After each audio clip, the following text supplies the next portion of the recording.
Hello అండి. మా ఇంటి దేవుడైన కదిరి లక్ష్మీ నరసింహస్వామి టెంపుల్‌కి ఎవ్రీ ఇయర్ వెళ్ళేవాళ్ళం. ఈసారి నైట్ టైమ్ అక్కడే స్టే చేద్దామని ఈవినింగ్ టైమ్ స్టార్ట్ అయ్యామనమాట.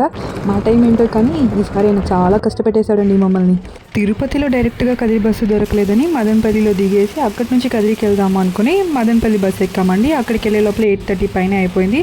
సో మదనపల్లిలో కదిరి బస్సులు దొరకలేదు. 10:30కి ప్రైవేట్ బస్సెస్ వస్తాయి కదా, అందులో ఎక్కి కదిరికి వచ్చాం. కదిరికి వచ్చే లోపల 12:30 అలా అయిపోయింది. సో ఆటోస్ ఏం అవైలబుల్ లేదు. ఎలాగోలాగా నడుచుకొని లాస్ట్కి టెంపుల్ చేరుకుంటే అక్కడికి వచ్చి స్టే చేద్దామంటే 11 అంతా టెంపుల్ క్లోజ్ చేసేస్తున్నారు. సరౌండింగ్స్లో అన్నా వెయిట్ చేద్దామంటే ఇలా ఉందండి పరిస్థితి. ఎక్కడ చూసినా ఫుల్ రెయిన్తో వాటర్ ఫుల్ నిండిపోయింది. అసలు నిలబడటానికి కూడా ప్లేస్ లేదనుకోండి. మా సిచ్యువేషన్ ఎలా ఉండిందంటే స్టే చేయడానికి ప్లేస్ లేక, పోనీ బయట వెళ్దామంటే ఛాన్స్ లేక చాలా ఇబ్బంది పడ్డాం అనుకోండి. చెప్పాలంటే ఇంకా చాలా స్టోరీ ఉందండి. పార్ట్ 2లో చెప్తాను. Thank you for watching.